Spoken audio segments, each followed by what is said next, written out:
Eu quero compartilhar uma palavra com vocês que está baseado no livro de Josué, capítulo 1.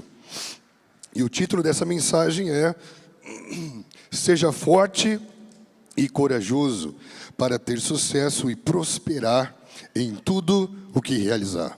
Seja forte e corajoso para ter sucesso e prosperar em tudo o que realizar. Depois da morte de Moisés, servo do Senhor, disse o Senhor a Josué, filho de Num, auxiliar de Moisés: meu servo Moisés está morto. Agora, pois, você e todo esse povo, preparem-se para atravessar o rio Jordão e entrar na terra que eu estou para dar aos israelitas. Como prometi a Moisés, todo lugar onde puserem os pés, eu darei a vocês. Ninguém conseguirá resistir você todos os dias da sua vida.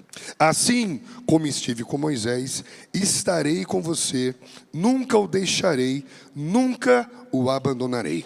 Seja forte e corajoso, porque você conduzirá esse povo para herdar a terra que prometi sobre juramento aos seus antepassados. Somente seja forte e muito corajoso. Tenha o cuidado de obedecer toda a lei que o meu servo Moisés ordenou a você. Não se desvie dela, nem para a direita, nem para a esquerda, para que você seja bem-sucedido por onde quer que andar. Não deixe de falar as palavras do livro da lei e de meditar nelas de dia e de noite, para que você cumpra fielmente tudo o que nele está escrito. Só então os seus caminhos prosperarão e você será bem-sucedido. Não fui eu que ordenei a você? Seja forte e corajoso, não se apavore nem desanime, pois o Senhor, o seu Deus, está com você por onde você andar. Quem não gostaria de ouvir uma palavra como essa? Quem não gostaria de ter sucesso em todas as suas realizações? Quem não quer prosperar? Mas qual é o contexto em que Josué recebe essa palavra? O contexto é a pessoa que você mais ama e mais admira acabou de morrer. É um contexto de uma grande perda. Talvez a pergunta que Josué e as pessoas que estavam em volta dele fizessem naquela época é: o que será do nosso futuro? Como vai ser agora? Talvez para Josué o que estivesse mais iminente naquele momento era mais fracasso do que sucesso. Era mais o fim do que o começo. Talvez para Josué esse momento não era o momento em que ele se sentia a pessoa mais forte do mundo. E o que eu quero chamar a tua atenção aqui é que talvez você já deve ter ouvido em algum lugar dizendo assim: o mundo de hoje não é para os fracos. O mercado não é para os fracos. Eu mudaria essa frase. Eu dizia que o mundo de hoje não é para os que se acham fortes. O mundo de hoje é para aqueles que na sua fraqueza encontraram a força em Deus. Deus não fala aleatoriamente com Josué: seja forte e corajoso, porque ele era covarde. É porque talvez ele estivesse vivendo o pior momento da sua vida. Um momento de vazio, de falta, de abandono, de não saber como vai ser o futuro. Um momento de crise. E eu vim essa noite para te dizer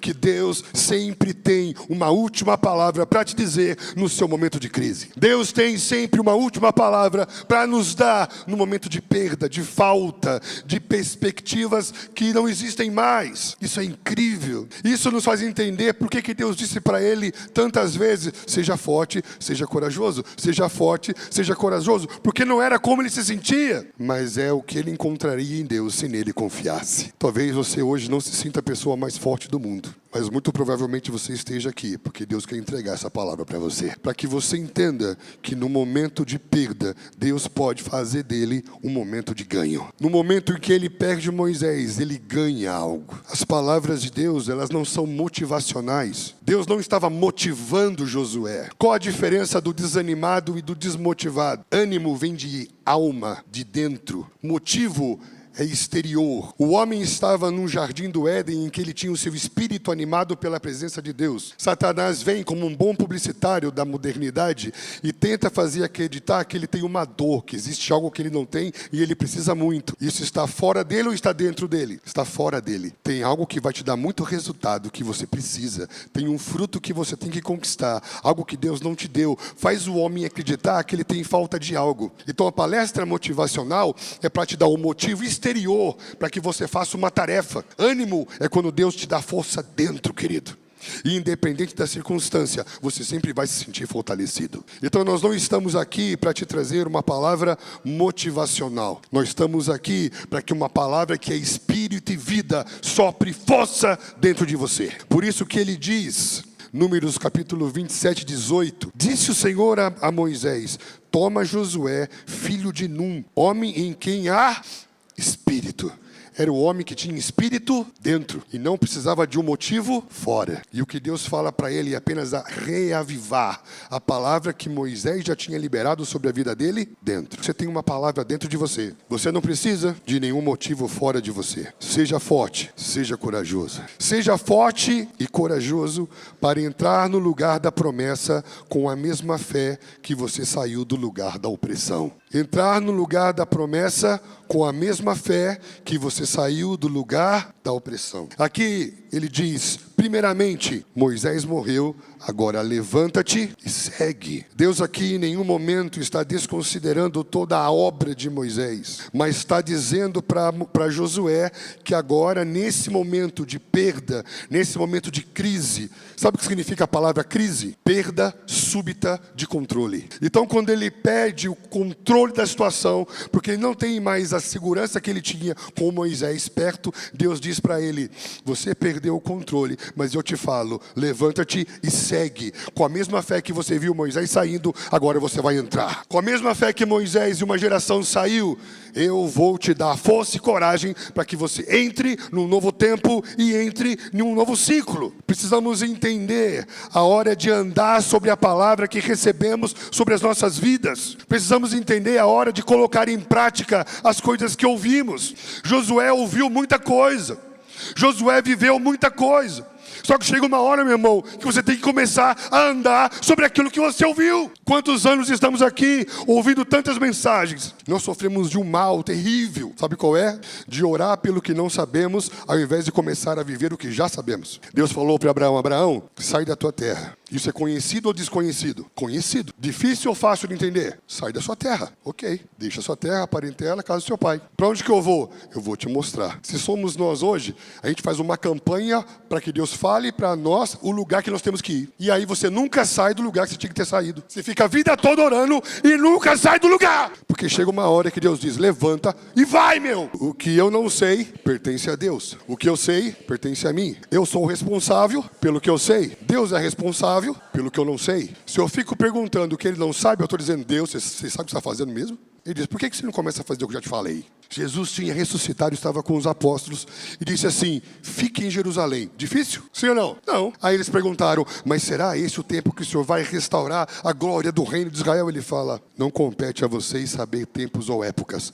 Fique em Jerusalém. Deus já tem nos falado tantas coisas tão lindas, tão claras sobre o que deve ser feito, mas nós continuamos orando pelo que não sabemos. Você só vai alcançar o que para você hoje é desconhecido se você começar a andar sobre aquilo que você já sabe. Deus falou, Josué, você já ouviu muita coisa, você já viu muita coisa, agora é a hora de você se levantar e andar sobre aquilo que você ouviu e viver aquilo que você viu em Moisés. Precisamos hoje de uma geração que tenha atitude, que se posicione firmemente em dias tão difíceis. Todo mundo se posiciona na internet, mas ninguém se posiciona na vida. Hoje a família vive uma crise de confessionalidade. O Estado é laico, a educação é laica, o direito é laico. Nada pode falar sobre religião, sobre Deus. A família também está virando laico. Eu não posso mais dizer que a minha família é uma família confessional, uma família cristã que crê em Jesus, que vive a prática da palavra de Deus. Ele diz, Josué, se levante. Vai ser difícil que você vai enfrentar? Vai!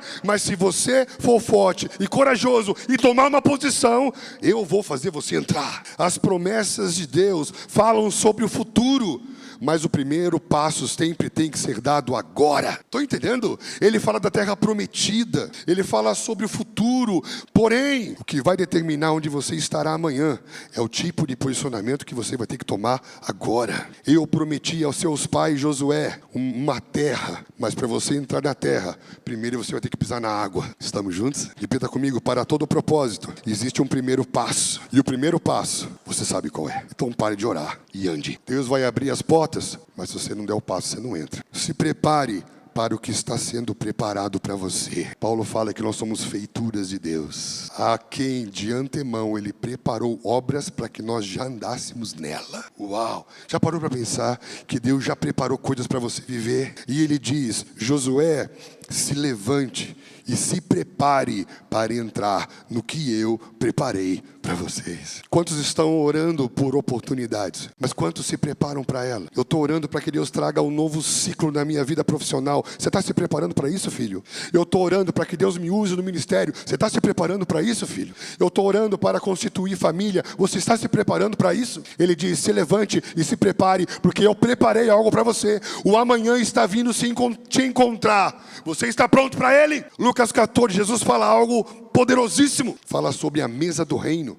E que ele convidou alguns irmãos para um banquete. E aí ele esperou um tempo para preparar o banquete e enviou o mensageiro para dizer: o banquete está pronto. Só que as pessoas que foram convidadas se envolveram com as coisas da vida e deram desculpas, porque não se prepararam para a mesa do banquete. Ele está falando sobre a mesa do reino dos céus, sobre o amanhã que está vindo nos encontrar, sobre coisas que Deus tem preparado para nós, que está vindo ao nosso encontro. Mas nós vamos nos envolvendo com as coisas da vida e não nos preparamos para o que está preparado. A pior coisa que tem é você ver a oportunidade passar por você e não poder entrar nela, porque você nunca acreditou que ela chegaria. O que adianta ter tantas palavras poderosas sendo pregadas aqui?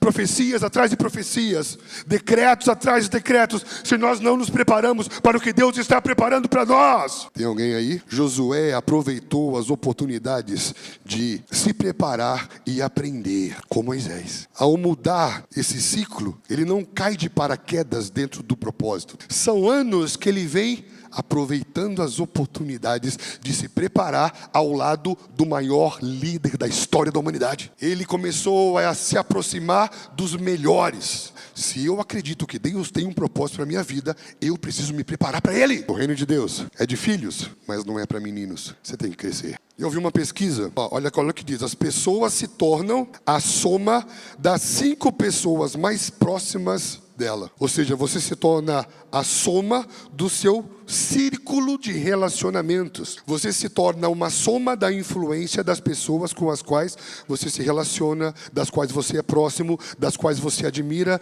das quais você ama. Esse seu círculo próximo sempre te influencia a tirar o melhor de você ou o pior de você, a estimular você a crescer ou a acomodar você no universo irrelevante da mediocridade. Quando você muda o seu círculo de relacionamento, você muda o seu ciclo de desenvolvimento. Eu percebo isso muito claro, às vezes até olhando para as minhas filhas. Quando muda o círculo de relacionamento, eu vejo elas entrando num novo ciclo de desenvolvimento. Por quê? Porque começa a se cercar de pessoas que exigem mais do padrão dela. Isso quer dizer o quê? Que até mesmo pelos relacionamentos que você escolhe, você me diz se você está se preparando para o que Deus tem preparado para você. Ou se você está negligenciando e não se importa, ou talvez não acredite no que Deus está preparando para você. Se você não se levar a sério, não espere que as pessoas te levem a sério. A primeira geração teve fé para sair do Egito.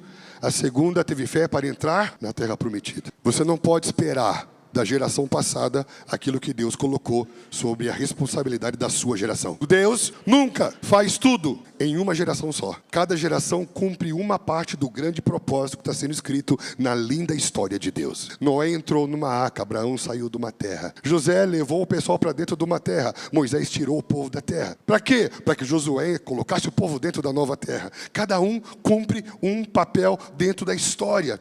E nós ficamos sempre colocando a culpa nos portugueses que vieram para o Brasil. E eu quero te dizer algo. Você pode me perguntar: pastor, como que eu posso saber se eu estou no caminho correto? Como que eu posso saber se eu estou avançando na jornada da vida cristã? Olha a história. Moisés, com a primeira geração, ele feriu uma rocha. Quando ele já estava com Josué, ele teve que falar à rocha. Primeiro, Cristo é ferido, depois ele é ressurreto. Primeiro eles passam pelo Mar Vermelho. Vermelho é a palavra que significa a palavra Adão. Primeiro eles passam pelo primeiro Adão, que é natural. Depois eles têm que passar pelo Rio Jordão, que é onde Jesus foi batizado, que significa aquele que desce, aquele que se humilha, aquele que que veio até nós. Primeiro ele passa pelo primeiro homem, para então experimentar um novo homem em Cristo. Aí você me pergunta, como que eu sei se eu estou no caminho? Se cada passo que você dá, você conhece mais sobre o Filho de Deus, você está no caminho. Porque assim é a história. Conforme ela vai se desenvolvendo, mais o propósito de Deus vai se revelando. Quanto mais próximo do amanhã, mais clareza sobre o que eu vou viver eu tenho. Tanto é que Deus fala para Josué todos os limites da terra. Você vai até aqui, aqui, aqui, aqui. Ele tem clareza do que ele tem que fazer, com quem ele tem que fazer, como ele tem que fazer e a hora que ele tem que fazer. Propósito, tempo e modo. Se hoje você conhece mais Jesus do que há um ano atrás, você está no caminho. Se você está parado no mesmo lugar de um ano atrás, você não parou, você retrocedeu, porque o reino está sempre se movendo. E se eu paro, eu não paro, eu retrocedo. Tem alguém aí? Segundo ponto, seja forte e corajoso para cumprir a promessa de ocupar todo lugar que colocar os seus... isso é muito poderoso. Como prometi a Moisés, todo lugar que colocar o seu pé, eu darei a você. Algumas coisas a gente precisa entender com relação a isso, querido. Por quê? Porque nós gostamos de resultado, mas detestamos processo. Quando eu leio o texto desse, sem enxergar o contexto e o modus operandi de Deus, o que eu vou pensar? Eu vou entrar naquele terreno, eu vou pisar naquele terreno, e Deus vai me dar aquele terreno. Porque dentro da literalidade do texto, eu acredito que se eu pisar, é meu. Pisou, é meu. Pensa comigo. Isso é uma metáfora. Deus vai te dar a autoridade, não se você pisa no lugar e faz uma ação profética desprovida de obediência. Você começa a mudar os lugares em que você pisa, não pelo ato de pisar, mas pelo modo com que você anda. Vou voltar um pouquinho a fita e nós vamos cair em Deuteronômio capítulo 11, versículo 8, que diz: obedeçam toda a palavra que hoje estou dando a vocês, para que tenham forças, olha aí, força associado com obediência à palavra, para que tenham forças para invadir a terra onde estão indo, para que vivam muito tempo na terra que o Senhor jurou dar aos seus antepassados. A terra da qual vocês vão tomar posse não é terra do Egito, onde vocês vieram e onde plantavam sementes que tinham que fazer irrigação a pé, como uma horta, mas a terra que vocês estão atravessando o Jordão e vão entrar para tomar posse é terra de montes que bebe chuva do céu. É uma terra da qual o Senhor Deus cuida, e os olhos do Senhor teu Deus estão continuamente sobre... Então ele está falando aqui sobre o quê? Obediência. Lembra? Ao invés de orar o que não sabe, começa a andar sobre o que você já... Para quê? Olha o versículo 22. Se vocês obedecerem os mandamentos que entrego a vocês e cumprirem amando o Senhor, não é uma obediência baseada no medo, mas é uma obediência como um ato de amor, o seu Deus, andando em todos os seus caminhos e apegando-se a ele, repita comigo, então, ele diz, o Senhor expulsará as nações da presença de vocês, vocês despojarão as nações maiores e mais fortes do que vocês, todo lugar onde vocês puserem os vossos, será de vocês, o seu território se estenderá. Presta atenção, ele não está falando de um ato aleatório, ele está falando de, se vocês obedecerem, se vocês guardarem a minha palavra, se vocês me amarem, conforme vocês vão andando sobre a terra, Deus vai te dando autoridade sobre ela. Aleluia! Estamos juntos? Repita comigo. Se a terra foi contaminada pelo pecado do homem, a terra será redimida pelos abençoados de Deus que andarão nela. Por isso que ele diz, quando você entrar numa casa, diga o quê? Shalom. O ambiente tem que mudar. Por quê? Porque onde você entra, andando sobre princípios e obedecendo a palavra, você tem autoridade para mudar, para ocupar, para abençoar. Olha só que interessante. Ele vai dizer em Romanos capítulo 16, versículo 19, pois a vossa obediência é conhecida por todos, e por isso me alegro a vosso respeito. Quero que sejam sábios para o bem, simples para o mal, e o Deus de paz em breve esmagará debaixo dos vossos pés a Satanás. E a graça do nosso Jesus seja... Quem é que vai esmagar quem? Quem é que vai esmagar quem? É você? Quem é que vai esmagar Satanás? Debaixo dos pés de quem? Então quando você está andando em obediência, quando você dá esse passo, quem é que está andando com você? Quando ele fala, ninguém vai parar você, ninguém vai te resistir, é porque você é forte ou é porque o Deus forte está andando com você? É porque você é forte ou porque você está andando no Deus que é força? Quando Satanás veio para tentar impedir Jesus de começar a pregar o reino de Deus na terra. Jesus foi tentado no deserto, e conforme Jesus ia andando, Satanás ia se afastando, até que Jesus disse: está escrito, está escrito, está escrito, está escrito, e Satanás não pôde resisti-lo. E conforme ele foi andando, ele foi dizendo: o reino de Deus chegou. Está na hora de você avançar. Está na hora de você experimentar esse nível de autoridade que vai nascer da sua submissão à palavra de Deus. A andar com obediência, não como um ato baseado no medo, mas uma demonstração profunda de amor e admiração. Obedecer significa olhar atentamente, prestar atenção, amar o que Ele é, desejar ser como Ele. Seja forte e corajoso, porque ninguém poderá resistir o que Deus está para fazer. Ele diz: ninguém conseguirá resistir você todos os dias da sua vida. Assim como estive com Moisés, estarei com você. Nunca te deixarei, nunca te abandonarei. A palavra ninguém poderá resistir significa que ninguém vai prevalecer sobre você. Ninguém poderá te resistir significa que ninguém vai impedir você de alcançar aquilo que Deus te prometeu. Ninguém resistir você significa que, assim como ele disse para Abraão: Abraão, eu sou o teu escudo. Para alguém tocar em você, vai ter que passar por mim. Você viu alguém passar por Deus já? Você entende o nível de força, de autoridade que essa relação de aliança com Deus nos proporciona, querido? As portas do inferno não prevalecerão, não resistirão, não suportarão uma igreja que está andando em autoridade, porque está sendo cumprimento da palavra de Deus, se preparando para ser encontrada pelo reino vindouro. Homens do futuro que estão vivendo Deus aqui e agora. A vida eterna aqui e agora é que você conheça Deus e o seu Filho. Nunca te abandonarei. Essa palavra abandonar significa não te deixarei para trás. Jesus diz: nunca te deixarei, nunca te abandonarei. Quem você quer seguir? O motivacional ou aquele que coloca o próprio espírito dele dentro de você? Aquele que vai te dar um motivo fora ou aquele que te dá vida dentro? Pelo amor de Deus, gente. Jesus diz que nos últimos dias muitos enganadores viriam falando em seu nome. Você não precisa de um motivo, você precisa de um espírito. Porque senão alguém vai sempre ter que te dar um motivo novo. Deus nos deu o espírito, Deus nos deu uma causa, nos deu um reino, nos deu um destino. Ele nunca vai te deixar. Ele nunca vai te deixar para trás e dizer: você que se lasque para me alcançar. Talvez você esteja entregando o seu coração para quem não te ama. Ele diz em João capítulo 13: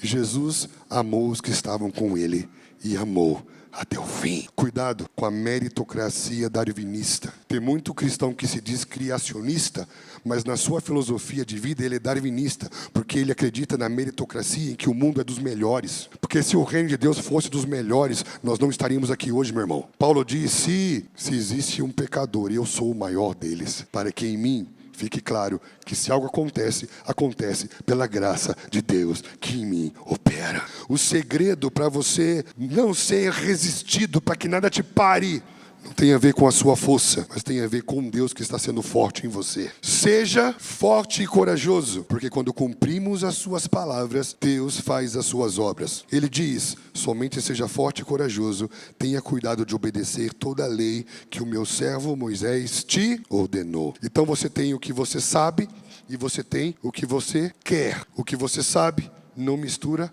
com o que você quer. E aí você precisa de um fator: obediência, porque é só a obediência que vai fazer com que o que você sabe mude o que você quer e dê resultado no que você faz. Não sei porque os princípios não funcionam na minha vida, é porque você não pratica. Água e óleo não misturam. Eu preciso ter um elemento catalisador que faça o negócio acontecer. Isso se chama obediência. A fé vem pelo ouvir a palavra de Deus. Se não há fé, eu não conheço a palavra, não sei o que fazer, logo não tenho obediência. Então os princípios não funcionam. A gente vive um fenômeno chamado a era da desinformação. Existe muito artigo e muita tese já comprovada de pensadores e estudiosos da área da comunicação que diz que hoje, por causa da velocidade com que há fluxo de informação, eu tenho acesso a muita informação, muito rapidamente, que não dá tempo de eu assimilar, de eu pensar e de eu me posicionar. Então ela não informa, ela desinforma. E quanto mais informação você acessa, menos clareza você tem. A gente consome tanta informação que não consegue discernir, para compreender, para assimilar, para internalizar. E isso vai fazer o quê? Com que eu não consiga ter a clareza do que eu tenho que fazer. Temos que ter filtro, querido. Seja forte e corajoso para se manter na direção e não se desviar de nenhuma das suas palavras. Presta atenção em algo. Quando Jesus dá a grande comissão para os discípulos, ide e pregai o evangelho, ele diz, façam discípulos. Como? Ensinando a guardar. A palavra guardar é a mesma palavra para obedecer. Então o grande desafio da igreja não é ensinar a teoria, é ensinar como guardar, ensinar como obedecer. E como que se ensina a obedecer? Obedecendo. O problema é que nós viramos teóricos e ensinamos falando, mas não ensinamos a obedecer. Por que muitos dos nossos filhos não amam estar na comunidade da fé? Porque o Cristo ensinado na igreja não é encarnado em casa. Logo, ele não tem testemunho na cidade. O que você é lá fora? É o que você é em casa ou é o que você é na igreja? Claro que é o que você é em casa, porque em casa somos o que somos. É o que somos de verdade. Estão entendendo? Se Jesus não foi encarnado em casa, onde você é de verdade, não é o que você vai levar para a cidade. E aí a cidade continua feia, o culto continua bonito e a vida em casa continua vazia. E aí você vem falar com o líder de jovens, por que seu filho não quer vir para a igreja? É claro, você nunca leva Jesus para casa, mas quer trazer o filho para a igreja. Jesus é celebrado na comunidade, encarnado em casa, testemunhado na cidade. Quando a cidade vê Jesus na sua vida, ela vai querer vir para a igreja para poder encarnar Jesus em casa. Tem alguém aí? O que é não se desviar nem para a direita e nem para a esquerda? É, mantenha-se na direção. Não se deixe ser enganado. Não pegue atalhos. Não relativize verdades.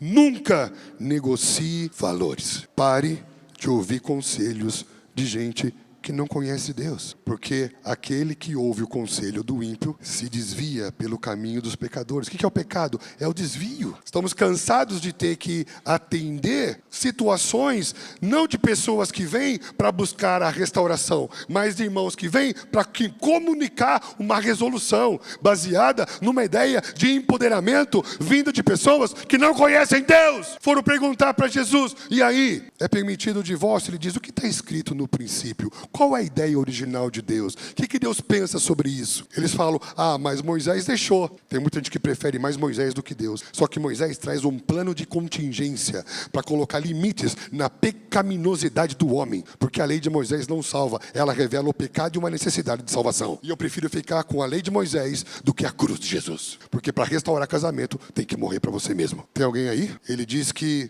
você será bem-sucedido em tudo o que realizar. O que é ser bem-sucedido para você, meu irmão? O sucesso tem a ver com o quanto você conquista para você ou o quanto você cumpre de Deus? Sucesso é conquista ou é cumprimento? Se mede pelo quanto eu conquistei para mim ou do quanto eu cumpri dos propósitos de Deus? A pior coisa que pode acontecer é você ser bem-sucedido naquilo que Deus não te chamou para fazer. Você vai olhar para a trajetória de Jesus. A trajetória dele foi bem-sucedida, não porque ele correspondeu à expectativa política das pessoas, mas porque ele cumpriu tudo aquilo que Deus tinha falado ao seu respeito. Por que ele nasceu onde ele nasceu? Para que se cumprisse o que foi falado ao seu respeito. Por que ele saiu e foi se refugiar numa outra cidade? Para que se cumprisse o que foi falado ao seu respeito. O tempo todo ele estava alinhando o céu e a terra nos seus passos, sincronizado, pontualmente obedecendo a Deus, aquilo que Deus tinha projetado para ele. Então, meu irmão,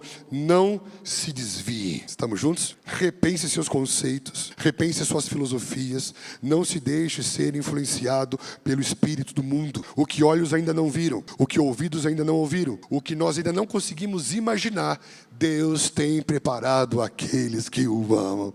E Deus nos revela isso pelo seu Espírito, o Espírito que revela as profundezas de Deus. Mas ele diz, você tem o Espírito de Deus que revela Deus ou o Espírito do mundo que revela o mundo? Qual que é o grande ponto das cartas às igrejas do Apocalipse?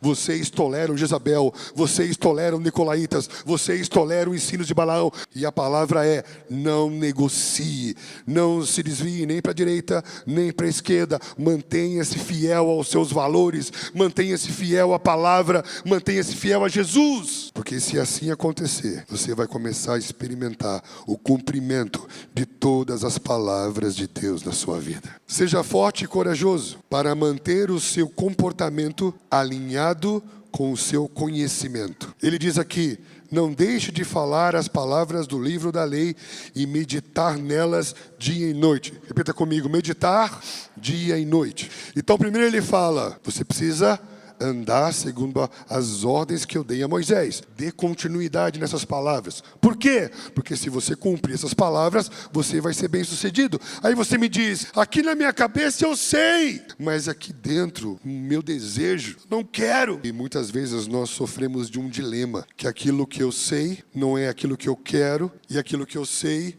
não se expressa naquilo que eu faço. Então como que eu vou alinhar o meu comportamento com o meu conhecimento? Porque parece que existe um abismo entre a minha mente e o meu coração. Parece que existe um abismo entre o que eu sei que tem que ser feito e o que eu acabo fazendo por causa do meu desejo. Como que nós vamos resolver esse problema? Para poder guardar essas palavras e para poder ser bem sucedido? Eu vou te dar uma chave. Qual é a chave? É construir uma conexão do que você sabe com o que você quer, porque isso vai começar a interferir no que você faz. Qual que é a chave? Meditação. Ele fala, não cesse de falar. Sabe o que é não cesse de falar? Não é não cesse de pregar, é não cesse de falar com você mesmo. O que é meditação? Seja isso que ocupe o vosso pensamento. Estão entendendo? Não andais ansiosos, mas ocupe o seu pensamento com o que é verdadeiro, com o que é bom, com o que é justo. Isso é meditação. É quando você pega o que você sabe e internaliza. A semente, para dar fruto, ela tem que entrar na terra. Estão entendendo? Tem que penetrar. E a terra é coração, gente. Paulo fala que é Deus que opera em nós o querer e o fazer segundo a sua vontade. Então o que é meditar? Você precisa achar um tempo e um espaço para Deus na sua vida. Repita comigo: se eu não priorizar o que é importante, eu vou ser refém das minhas urgências. Urgência é resolver problema. Prioridade é prevenir e se trabalhar e se preparar para não tê-los. Estão entendendo? E eu deixo de ter prioridade e fico sempre me envolvendo com urgências. Se você tem muita urgência, é porque você perdeu prioridades. Quanto mais prioridades eu tenho, menos urgências aparecem. Tem alguém aí? Eu preciso priorizar. A minha primeira reunião do dia tem que ser com Deus. E eu vou meditar. Você não precisa ler muito. Leia apenas o necessário para que você fale com você mesmo, até que você dê tempo ao Espírito, para que isso que está na sua mente comece a entrar no seu coração e comece a transformar o seu querer, para que você comece a andar de acordo com aquilo que você sabe. E o seu conhecimento vai se alinhar com o seu comportamento. E o que você faz é motivo daquilo que você quer, porque você foi transformado por aquilo que você sabe. Eu preciso aprender o que eu sei, porque o fato de saber não quer dizer que você aprendeu. Estão entendendo? O que é meditar? É dar tempo ao Espírito Santo para que ele trabalhe no seu querer. E aí ele transforme o seu agir. Meditar é dar tempo para Deus trabalhar dentro de você. Estamos juntos? Diga para a pessoa que está do seu lado: se você quer viver um tempo de mudanças, se você quer ser uma pessoa melhor, você precisa dar um pouco mais de tempo para que o Espírito Santo faça o que ele tem que fazer dentro de você. E o fruto do Espírito, que é o amor, vai começar a florescer. Uma paz que você não tinha antes, uma bondade que você não tinha antes, uma paciência que você não tinha antes. Por quê? Porque você deu tempo para que Deus trabalhasse dentro de você. Aleluia. Isso vai fazer o quê? Com que você viva um tempo de alinhamento. Bons hábitos te dá qualidade de vida, mas não te faz um homem mais espiritual. Estamos juntos? Porque o que vai te fazer um homem espiritual é Deus trabalhando dentro de você. Seja forte e corajoso para não se deixar paralisar pelo medo, porque Deus está contigo. Quando falam para nós que nós vamos viver um momento novo ou um ciclo novo, a gente pensa que vai ser tudo diferente. Quem já pensou isso já? A Bíblia fala que se alguém está em Cristo, é uma nova criatura, as coisas velhas se passaram e tudo se fez? Tudo se fez novo porque mudou tudo ou porque agora ele tem uma maneira nova de ver tudo? Estão entendendo? Algo aconteceu dentro dele que faz ele ver tudo de uma maneira diferente. Ele chega em casa, está tudo do mesmo jeito, mas ele vê de uma maneira, ele vê agora a partir da perspectiva de Deus. Agora pensa comigo, Josué estava junto com Moisés quando aquela geração mandou os espias E aquela geração não creu. E ele olhou para a terra, estava tão pertinho. Ele foi lá, pegou um cacho de uva gigante, trouxe. Ele pisou na terra, ele chegou tão perto. Mas talvez ele tenha ficado tão frustrado de ver que os seus irmãos não creram. E ele ficou durante 40 anos vendo uma geração morrendo e enterrando seus pais. Todos os dias enterrando seus pais. Uma geração que acordava, ia trabalhar, dormia, esperando pela morte, numa vida sem propósitos. E ele ficou muito frustrado. Agora imagina, ele chega diante do mesmo cenário, a mesma terra, o mesmo lugar. O que você sentiria? Ele poderia ficar paralisado porque ele diz: esse lugar me traumatiza. Eu vivi algo tão frustrante nesse lugar que eu tenho medo. Será que vai dar certo agora? O que me garante que agora vai funcionar? E eu quero encerrar te dizendo algo: seja forte e corajoso, porque você pode sair daqui e a sua empresa continuar sendo a sua empresa, a sua família continuar sendo a sua família, a sua faculdade continuar sendo a sua faculdade, mas você não será mais a mesma pessoa. O que mudou não foi o lugar, o que mudou foi Josué, porque agora ele tinha uma palavra. Talvez você tenha passado por outros lugares, por outras experiências, e daqui a pouco você pensa: não quero mais viver nada disso, não quero mais saber de família, não quero mais saber de igreja, não quero mais saber de ministério. Por quê?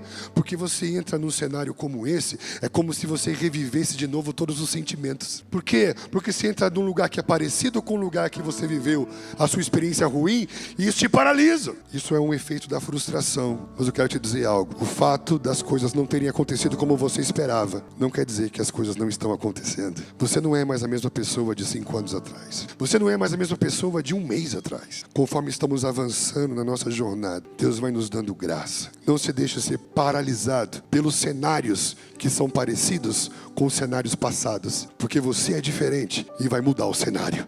Josué mudou o cenário. Há 40 anos atrás eu vi uma geração paralisada de medo, mas eu vou entrar, porque o Senhor está comigo. A minha palavra para você é: se levante, seja forte, seja corajoso, porque você tem algo para cumprir nessa cidade. Você tem algo para cumprir no lugar em que você está. Você tem algo para cumprir aqui na comunidade da fé. Você tem algo para viver em Deus que é muito poderoso, querido. Seja forte e corajoso. Não estou falando de meritocracia, não estou falando de talento, não estou falando de habilidade. Eu estou falando de fé, de confiança. Pare de impor condições a Deus.